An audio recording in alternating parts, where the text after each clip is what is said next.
inna nabiyya sallallahu alaihi wasallam qala inna ahadakum yujma'u khalquhu fi batni ummihi arba'ina yawman nutfatan thumma yakunu 'alaqatan misla dhalik thumma yakunu mudghatan misla dhalik thumma yursalu ilaihi al-malak fayanfukhu fihi ar-ruh wa yu'maru bi arba'i kalimati bi rizqihi wa ajalihi wa amalihi wa syaqiyyin aw sa'idin fawalladzi la ilaha ghairuhu inna ahadakum la ya'malu bi amali ahlil jannah hatta ma yakunu bainahu wa bainaha illa dhira' fayasbiqu alaihi alkitab fayamalu bi amali ahlin nar fayadkhuluh wa inna ahadakum la ya'malu bi amali ahlin nar hatta ma yakunu bainahu wa bainaha illa dhira' fayasbiqu alaihi alkitab fayamalu bi amali ahlil jannati fayadkhuluha. Dari Abdullah ibn Mas'ud radhiyallahu an, dari Nabi sallallahu alaihi wasallam, dan di situ ada tambahan wa huwas sadiqul masduq. Nabi sallallahu alaihi wasallam adalah as-sadiq al-masduq. Apa yang dimaksud sadiq dan apa yang dimaksud masduq? Sadiq itu artinya jujur dalam ucapan. Masduq itu artinya jujur dalam wahyu yang disampaikan. Jadi benar dalam ucapannya dan benar pula wahyu yang disampaikan. Makanya Ali radhiyallahu anhu mengatakan, wallahi tidaklah Nabi sallallahu alaihi wasallam kadzab wa la kudhib, dia tidak berdusta dan dia tidak didusta. Kalimat as-sadiq adalah keseharian Nabi sallallahu alaihi wasallam tidak berkata kecuali kejujuran, disebut as-sadiq. Kalau ngomong tidak pernah dusta itu disebut sadiq. Adapun masduq, bahwa wahyu yang disampaikan Jibril dari Allah azza wajalla kepada Nabi sallallahu alaihi wasallam adalah masduq,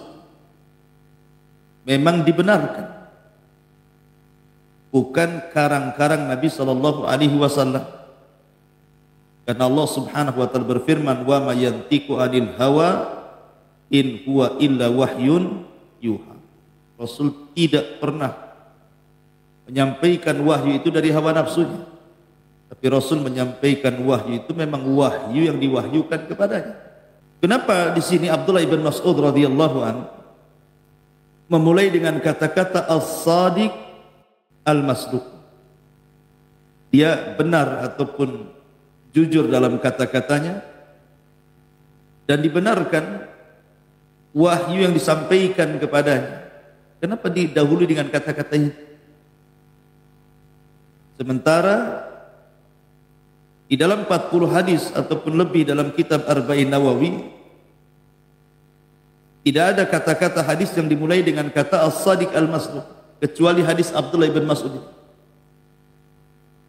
Karena yang akan disampaikan ini perkara gaib. Jadi yang akan disampaikan ini bukan perkara biasa, tapi perkara gaib. Soal bagaimana manusia itu diciptakan di dalam janin seorang ibu, ini perkara gaib, bukan perkara yang nampak. Makanya ketika Nabi sallallahu alaihi wasallam menjelaskan bahwa setelah usia 40 hari ketiga kalinya, berarti 120 hari, situ Allah subhanahu wa ta'ala mengutus malaikat untuk meniupkan ruh, kemudian mencatat rizkinya, mencatat ajalnya, mencatat amalnya, dan mencatat akhir hidupnya baik ataukah tidak baik. Ini kan semua perkara gaib, kita tidak tahu. Makanya kemudian hadis ini dimulai dengan kalimat wa huwa sadiq al-masduq. Itu faedah dari kalimat as-sadiq wal masduq. Baik, sebelum saya menjelaskan tentang isi daripada hadis yang keempat dari hadis Arba'in Nawawi, sebagaimana biasa kita kenalan dulu dengan rawi hadis. Rawi hadis Abdullah ibn Mas'ud radhiyallahu an, kunyahnya adalah Abu Abdurrahman atau dikenal dengan Ibnu Ummi Abdi, dan dia adalah Abdullah ibn Mas'ud al-Hudhali dari kabilah Hudhail.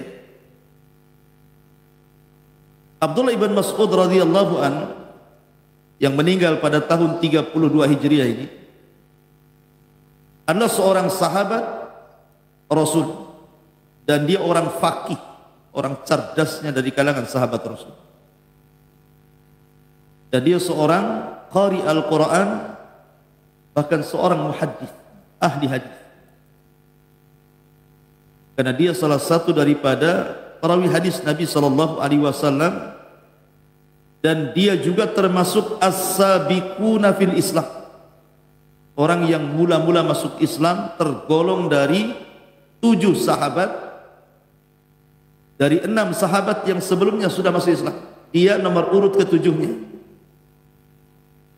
Karena dia yang mengatakan sendiri bahwa aku adalah orang yang ke-7 setelah 6 para sahabat yang sebelumnya masuk Islam.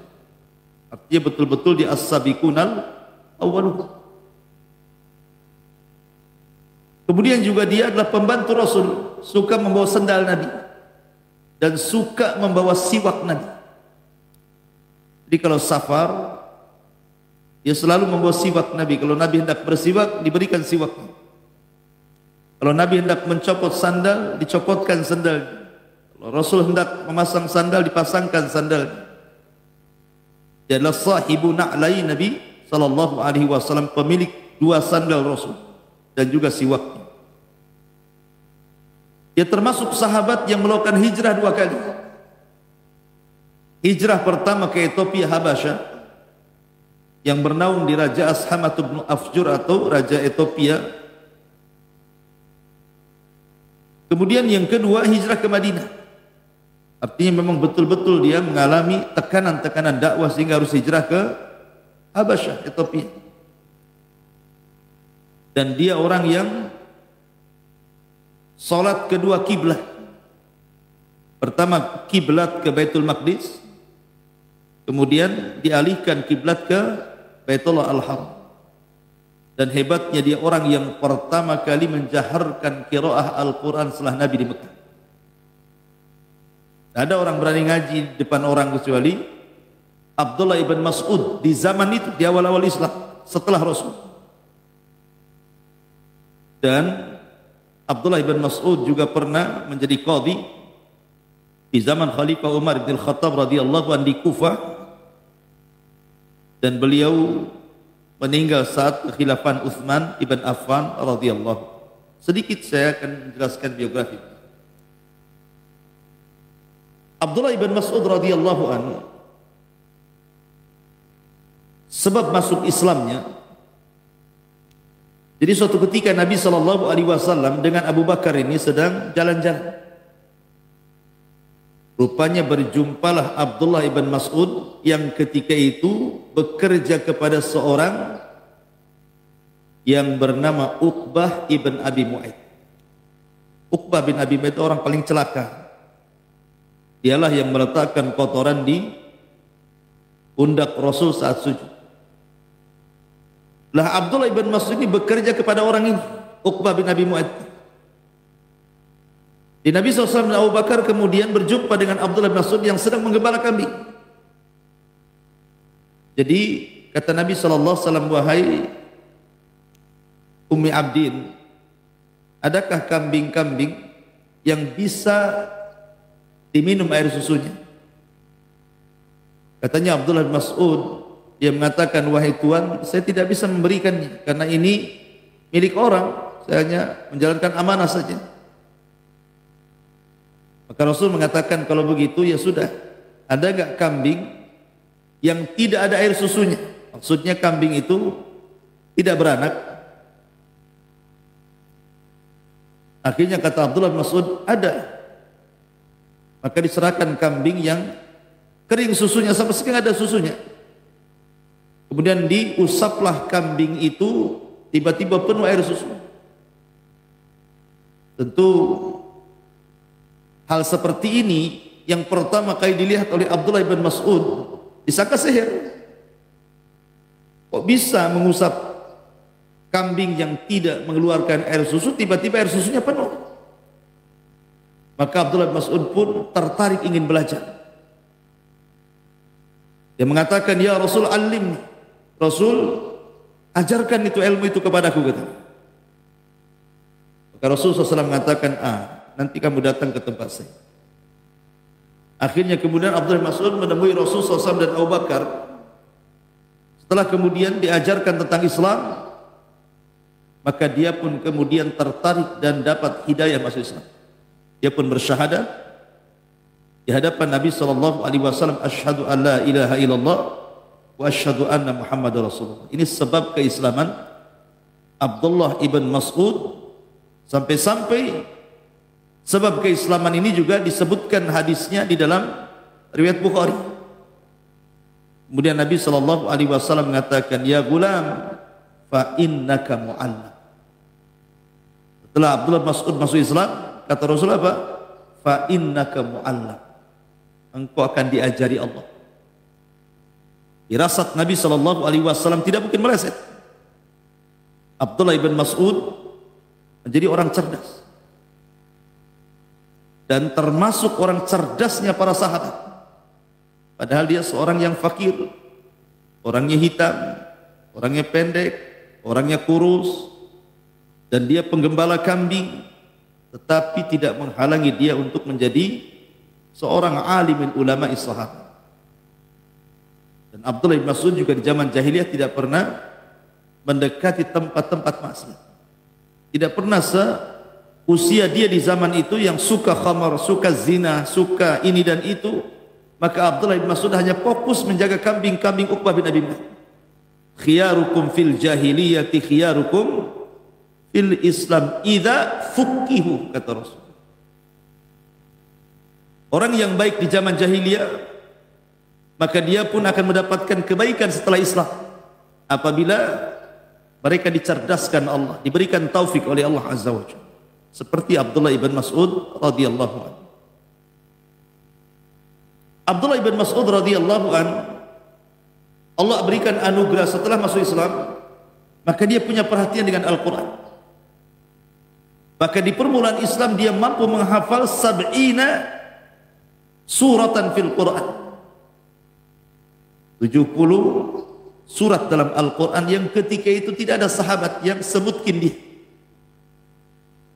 Dan tidak ada sahabat yang berselisih tentang kemutkinannya, tentang kemantapan hafalannya.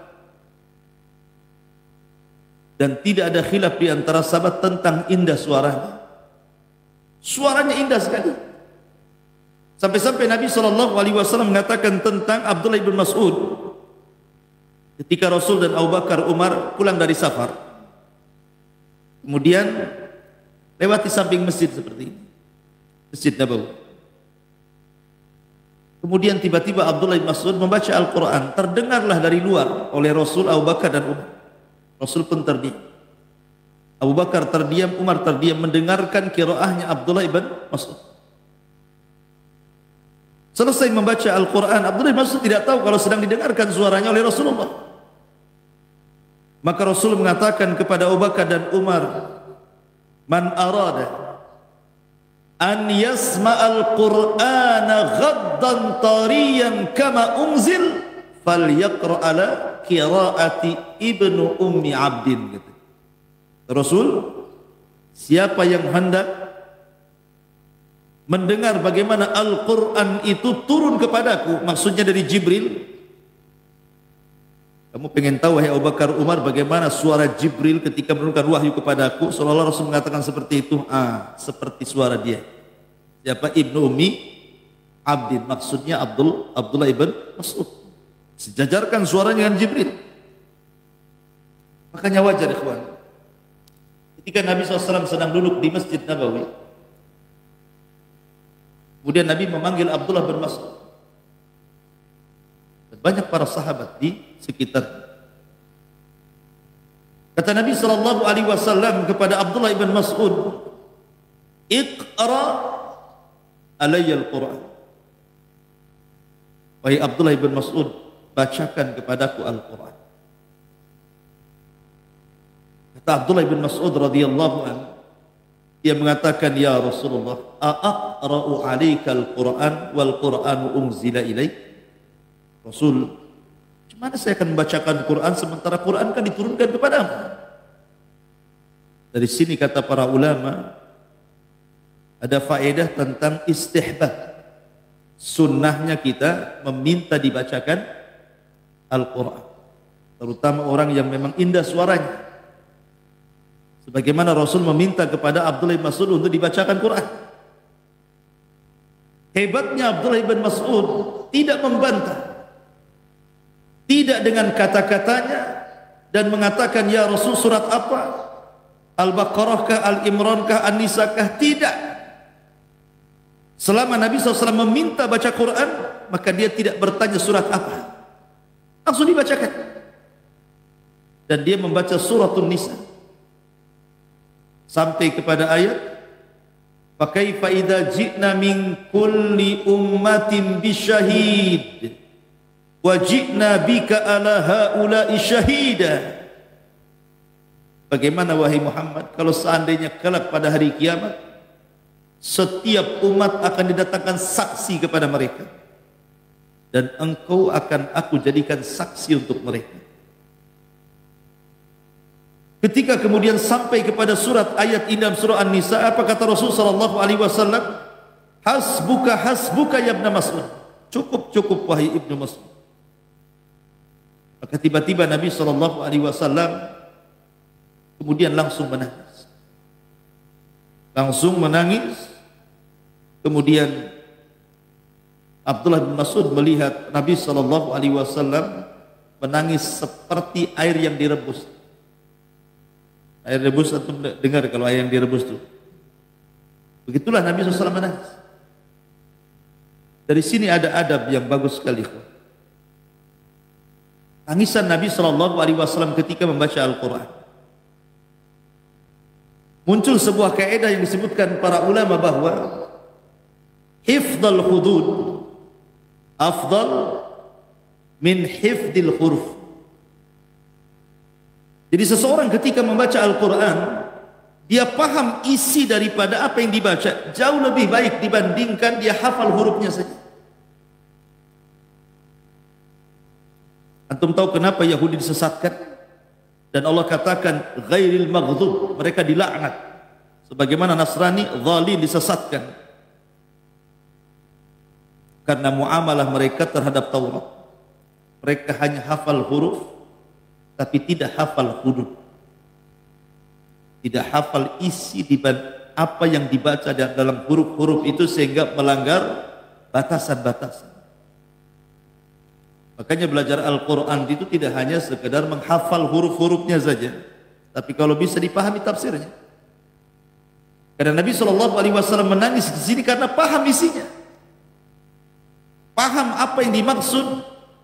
Fakaifa idza ji'na min kulli ummatin bisyahid wa ji'na bika ala haula'i syahida. Rasul paham, makanya Rasul menangis.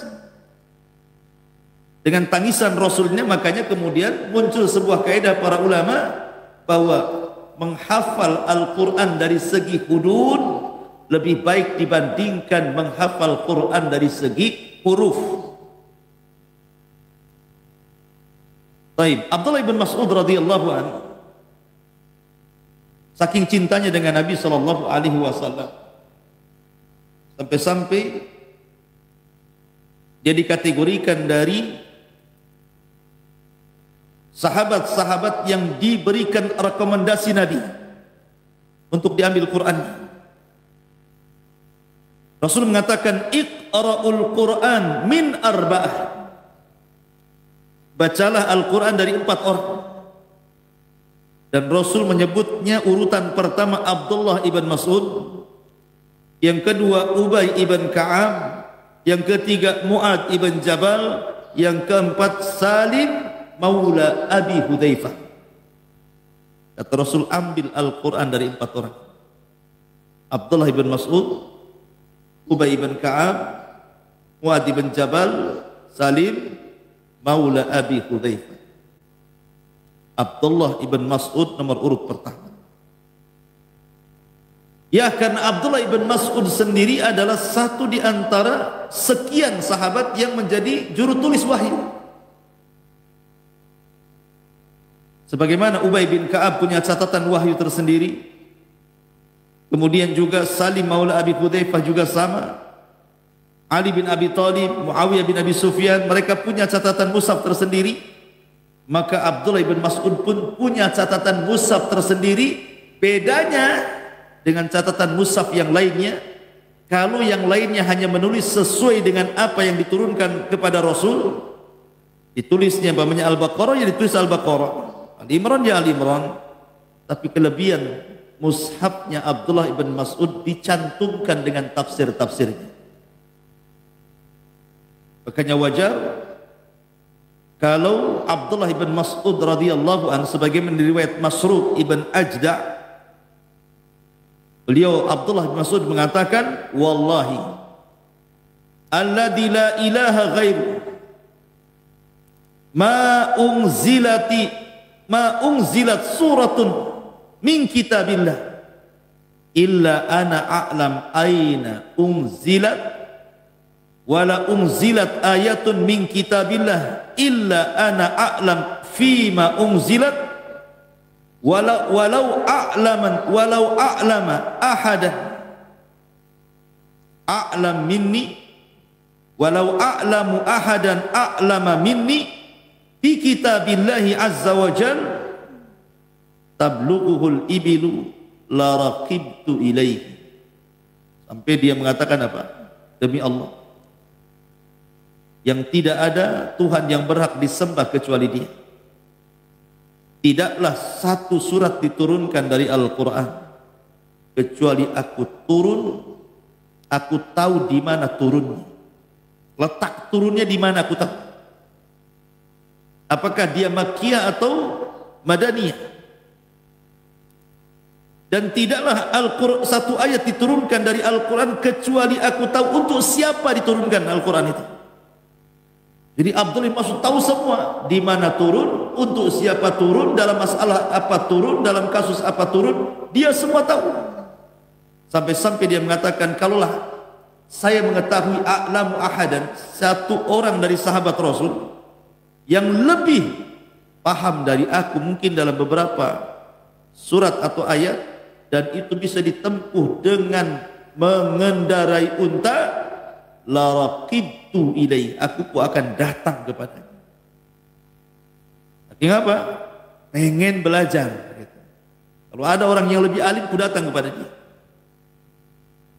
Tapi sahabat paham, tidak ada orang yang lebih alim dalam Al-Quran kecuali Abdullah ibn Mas'ud. Makanya wajar kalau umpamanya Umar sangat mencintai Abdullah ibn Mas'ud, jadikan qadhi di zamannya di Kufah, dan dijadikan rujukan oleh Utsman ibn Affan di kekhilafahannya. Masyarul muslimin yang dimuliakan Allah Azza wa Jalla, Abdullah ibn Mas'ud sekali lagi nasabnya adalah, dia adalah Abu Abdurrahman Abdullah ibn Mas'ud radhiyallahu an, dan asal kabilahnya adalah Bani Sa'ad ibn Khudaim. Asal kabilahnya adalah Sa'ad ibn Khudaim, Bani Sa'ad ibn Khudaim. Dan dia kabilah yang ada yang ma'ruf di kota Mekah. Abdullah bin Mas'ud memang hidup di lingkungan keluarga yang luar biasa, karena dia tidak pernah maksiat di zaman itu. Walaupun dia seorang penggembala kambing, tapi dia tidak mengikuti ajakan-ajakan kawan-kawannya. Dan dia pun menikah dengan seorang yang bernama Hafidah Abdi, cucu daripada min Hafidati Abdi ibn al-Harith. Oh, namanya Hafidah Abdi ibn al-Harith. Jadi ikhwatu fillah muliakan Allah Azza wa Jalla, ketika dia masuk Islam, Abdullah bin Mas'ud itu kan sering keluar masuk rumah Nabi, baik di Mekah atau di Madinah.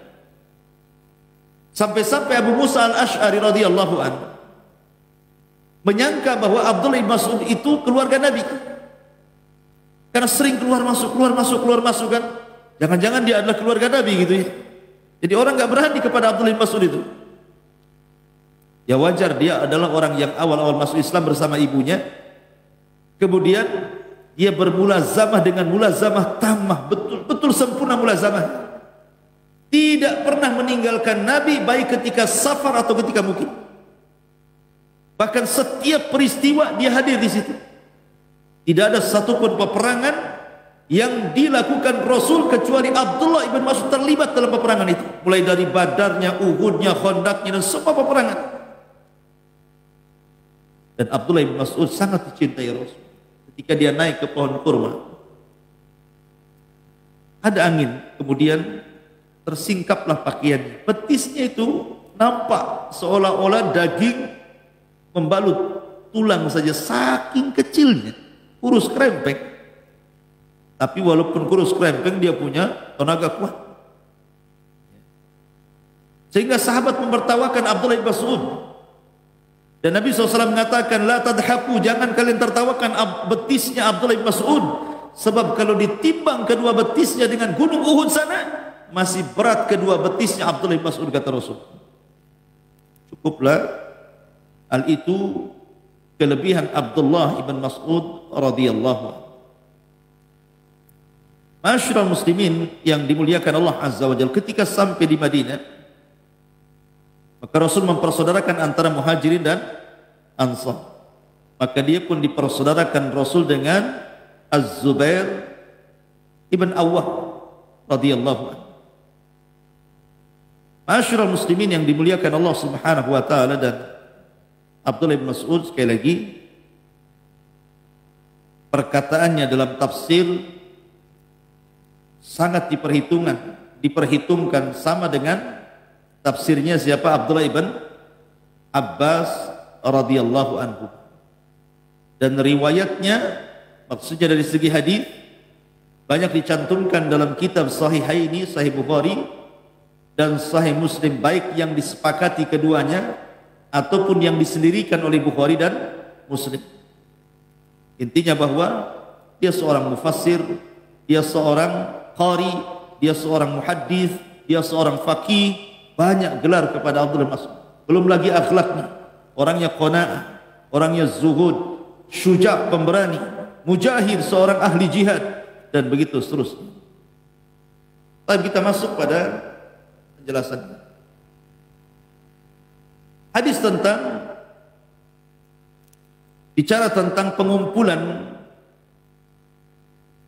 janin dalam perut ibu ini, mulai dari segumpal mani sampai menjadi orang. Sebenarnya juga hadis ini sesuai dengan firman Allah Azza wa Jalla dalam surah Al-Mu'minun. Dalam surah Al-Mu'minun ayat 12 sampai 16. Nanti antum cocokkan dalam surah Al-Mu'minun ayat 12 sampai 16 dengan hadis Abdullah ibn Mas'ud ini. Begitu juga surat Al-Hajj ayat 5. Saya bacakan suratnya dulu, kita masuk ke dalam hadis nanti. Allah mengatakan, walaqad khalaqnal insana min sulalatin min tin,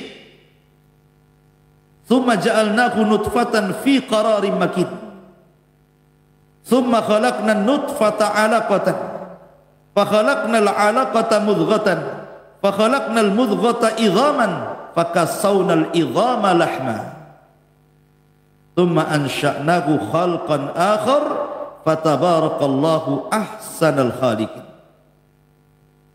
Dan sesungguhnya kami telah menciptakan manusia dari saripati, dari tanah, kemudian kami jadikan nutfah dalam tempat yang kokoh dalam rahim itu, kemudian nutfah maksudnya air mani itu kami jadikan segumpal darah. Mani dulu baru jadi darah, lalu segumpal darah itu kami jadikan segumpal daging.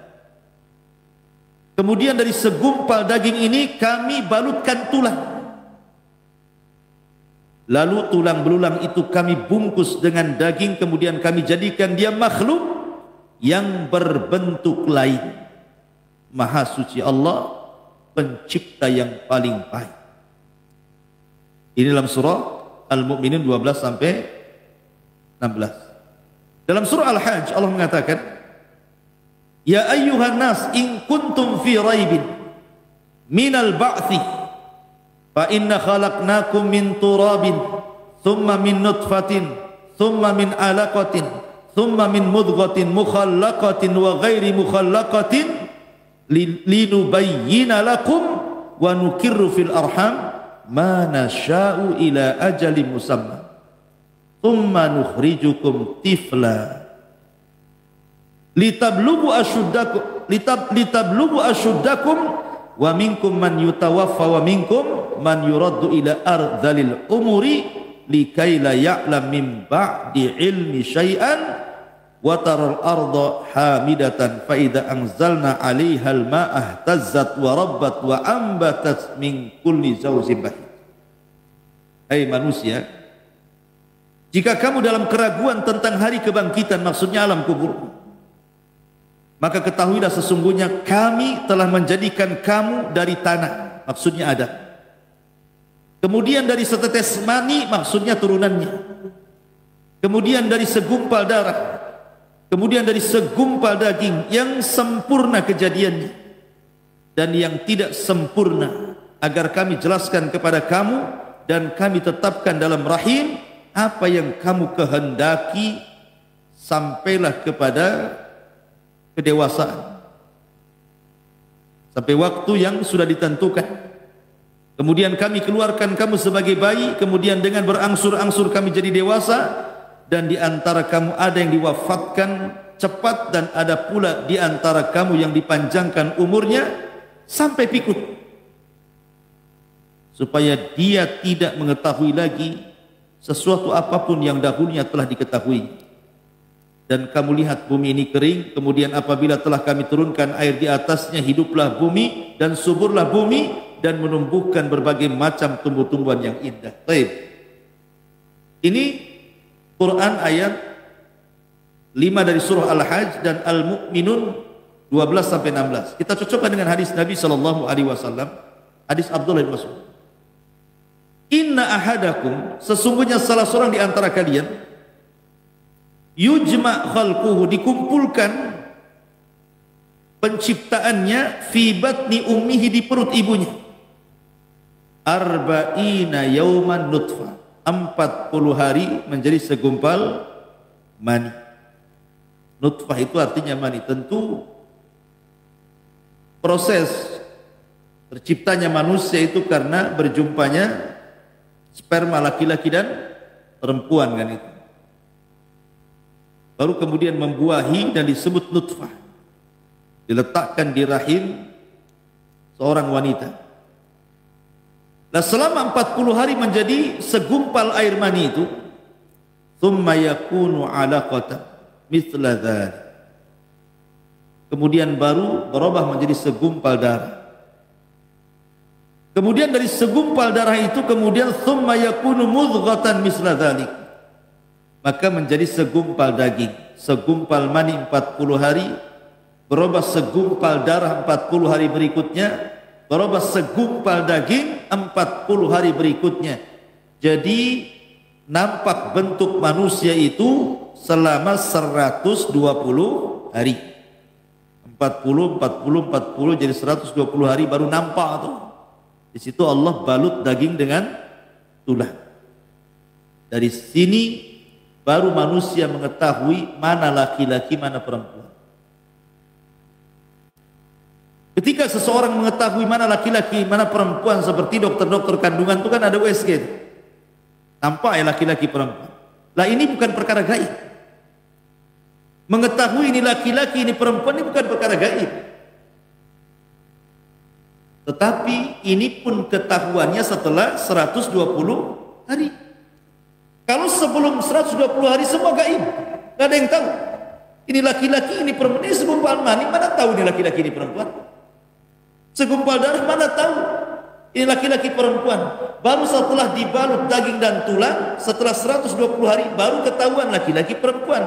Berarti 120 hari sebelumnya perkara gaib, tidak ada yang tahu.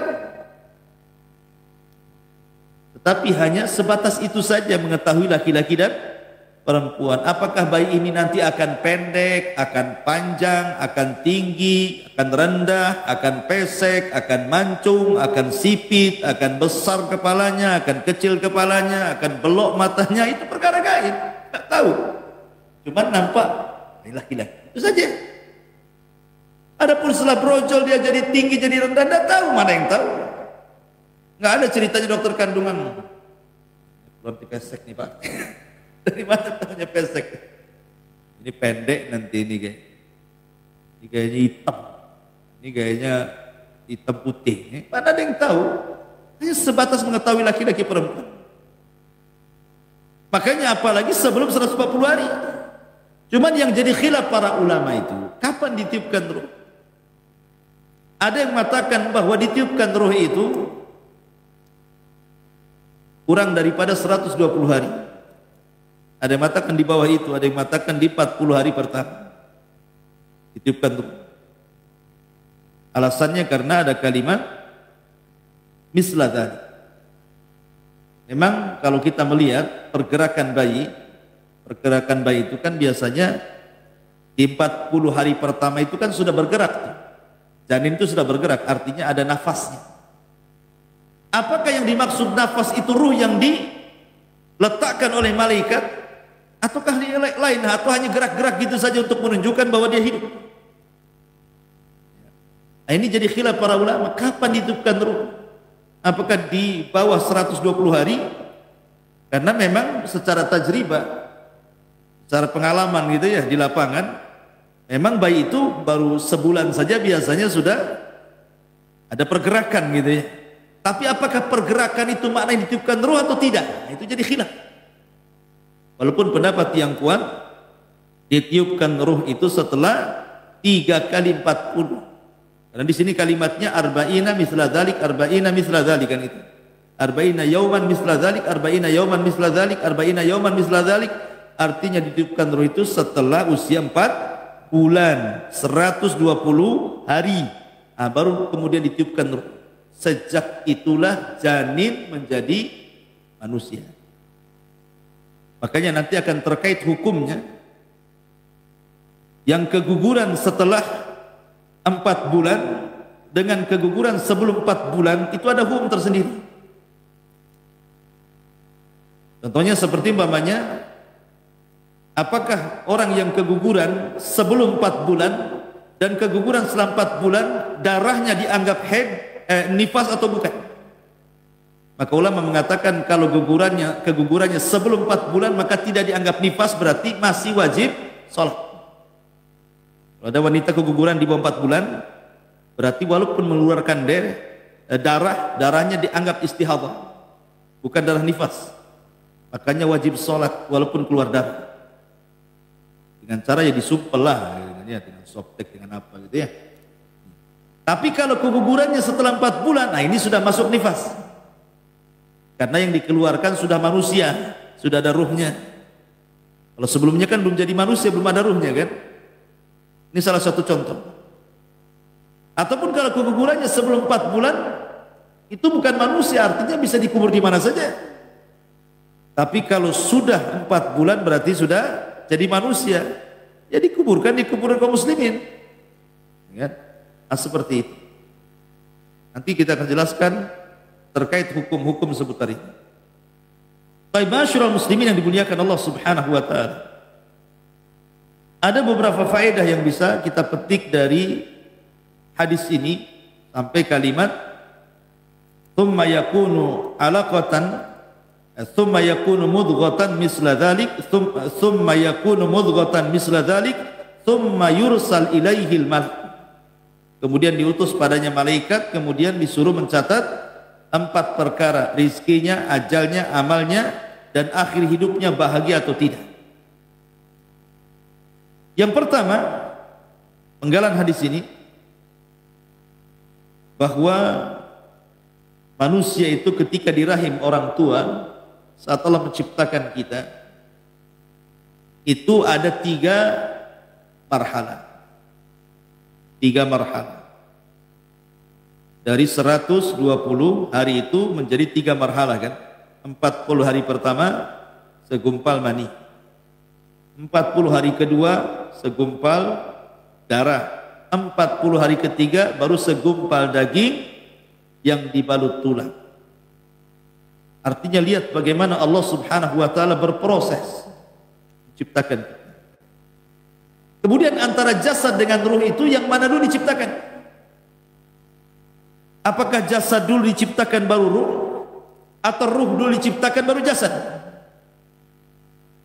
Maka di sini ada dua pembahasan. Pertama penciptaan Adam, yang kedua penciptaan turunan Adam.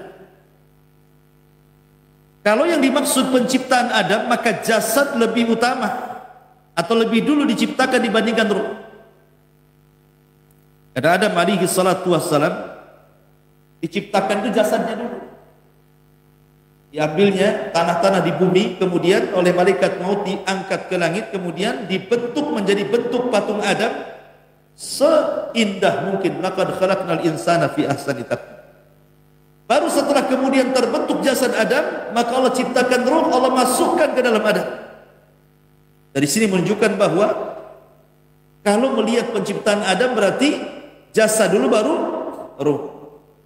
Tapi kalau anak turunannya terbalik, ruh dulu baru jasad. Karena ketika Allah Subhanahu wa taala menciptakan Adam dan sudah ditiupkan ruh, Allah usap pundak Adam.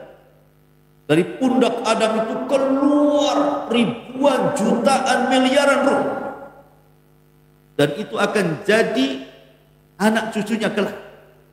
Jadi usap oleh Allah punggungnya, keluar semua ruh yang akan menjadi anak cucu Adam.